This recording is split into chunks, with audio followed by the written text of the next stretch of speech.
اے سمیع سن ہماری التجا، تو ہی گنج بخش و دستگیر ہے، سن ہمارے مولا سن ہمارے داتا، ہم فقیر تیرے تو ہے شہنشاہ۔ ان الحمد للہ نحمده ونستعینه ونستغفره ونعوذ باللہ من شرور انفسنا ومن سیئات اعمالنا، من يهده الله فلا مضل له ومن يضلل فلا هادي له، اشهد ان لا اله الا الله وحده لا شريك له واشهد ان محمدا عبده ورسوله، اما بعد، اعوذ باللہ من الشیطان الرجیم، ولا تقتلوا انفسکم۔ شریعت محمدیہ جو زندگی کے ہر موڑ پر اپنے ماننے والوں کے لیے اور پوری انسانیت کے لیے نجات کا سرچشمہ ہے۔ زندگی کا کوئی مسئلہ اور دنیا کا کوئی معاملہ ہو، اس کا حل اللہ کی شریعت میں موجود ہے۔ قرآن حکیم کی اس آیت میں مالک اپنے بندوں کو حکم دیتا ہے کہ وہ اپنے آپ کو قتل نہ کریں۔ مالک ایک اور فرمان سنیے، وَلَا تُلْقُوا بِأَيْدِيكُمْ إِلَى التَّهْلُكَةِ، اپنے ہاتھوں کو ہلاکت میں مت ڈالو، یعنی ایسی چیز جو آپ کے لیے ہلاکت خیز ہو سکتی ہے اس سے اپنے دامن کو بچاؤ۔ جان بوجھ کر کنویں میں چھلانگ نہ لگاؤ، جان بوجھ کر جو چیز آپ کے لیے نقصان دہ ہے اس میں اپنے آپ کو دھکا نہ دو۔ آئیے رسول اللہ صلی اللہ علیہ وسلم کا فرمان سنتے ہیں جو صحیح بخاری میں حدیث نمبر 5707 ہے۔ ابو ہریرہ رضی اللہ عنہ وارضہ بیان کرتے ہیں کہ رسول اللہ صلی اللہ علیہ وسلم نے فرمایا، لا عدوى ولا طيرة ولا هامة ولا صفر وفر من المجذوم كما تفر من الأسد۔ چھوت لگنا، بدشگونی لینا، الو کا منحوس ہونا اور سفر کے مہینے کا منحوس ہونا کچھ نہیں، اور مجذوم جسے ہماری زبان میں کوڑی کہا جاتا ہے، کوڑ کے مرض کا شکار، اس سے ایسے بھاگو جیسے تم شیر سے بھاگتے ہو۔ اس حدیث میں پیارے نبی صلی اللہ علیہ وسلم نے فرمایا کہ بیماری متعدی نہیں ہوتی کہ بیمار کو چھونے کی وجہ سے لگ جائے، بلکہ تقدیر میں ہو تو وہ بیماری لگے گی۔ بیماری میں خود اپنی کوئی ایسی صلاحیت نہیں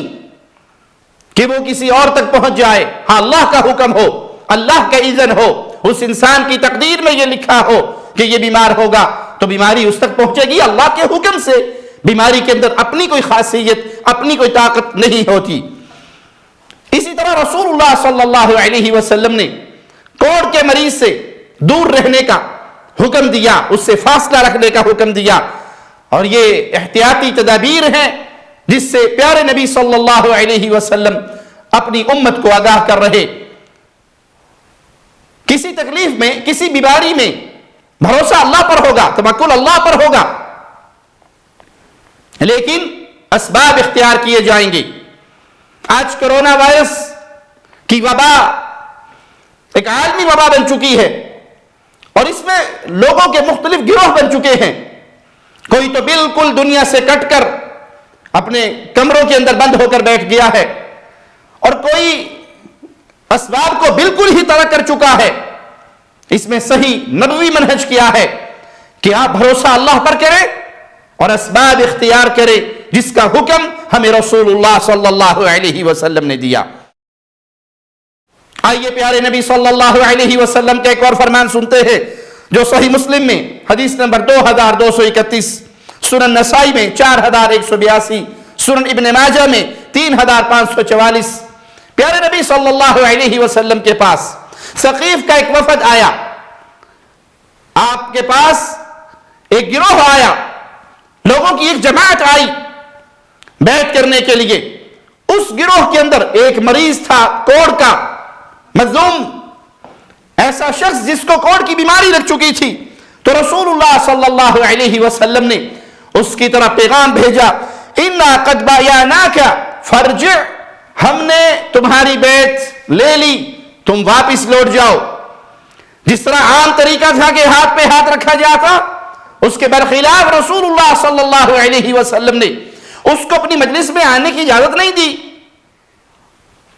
اور اس کو پیغام دیا کہ تم واپس لوٹ جاؤ، ہم نے آپ کی بیعت لے لی۔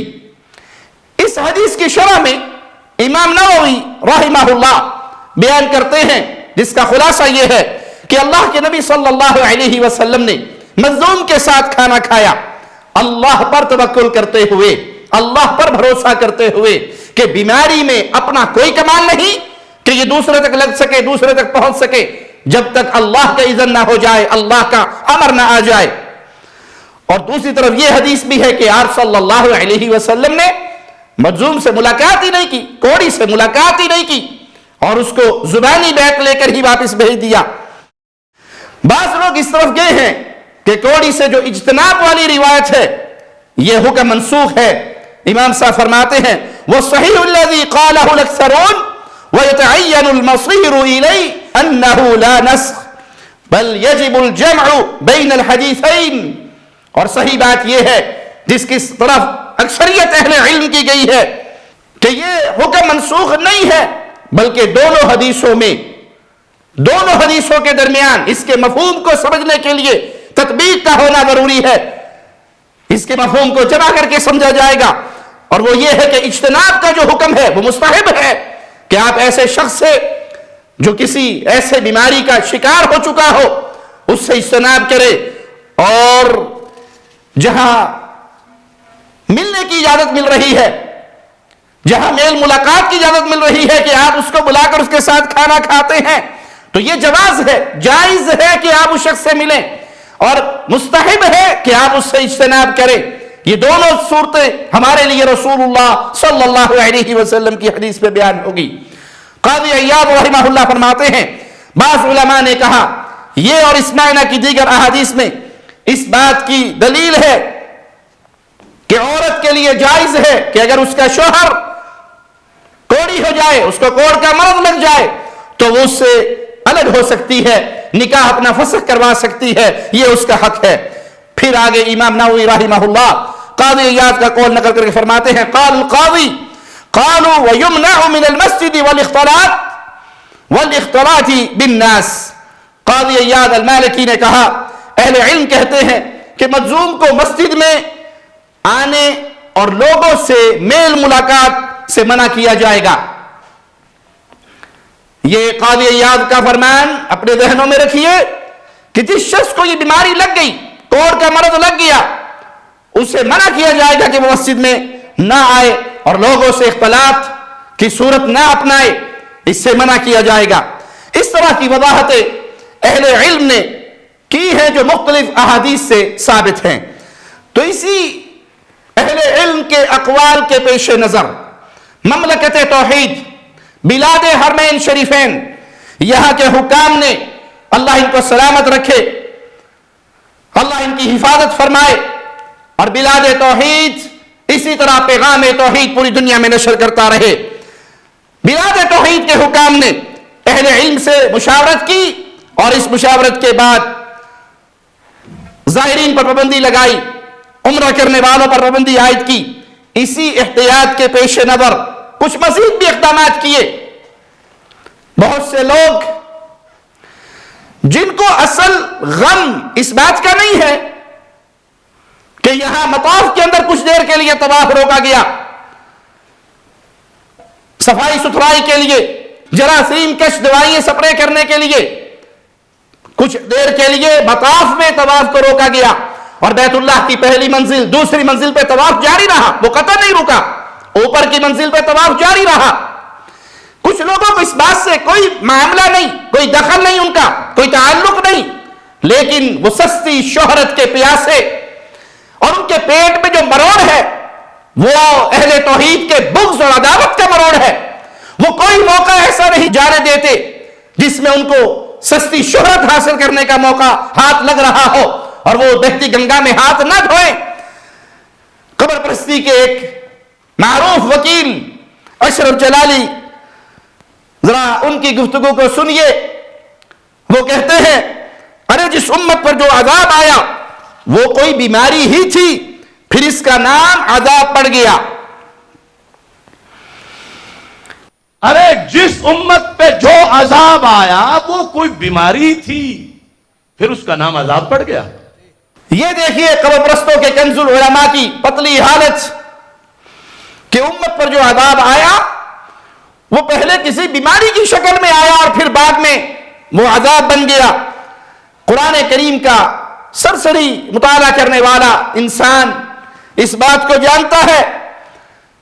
کہ اللہ کے جو عذاب آئے وہ عذاب ہی کی شکل میں آئے جس سے نسلیں برباد اور وہ علاقے تباہ و برباد کر دیے مالک نے. نوح علیہ السلام کی قوم پر سیلاب کا عذاب آیا تو کیا وہ پہلے بیماری تھی بعد میں عذاب بنا؟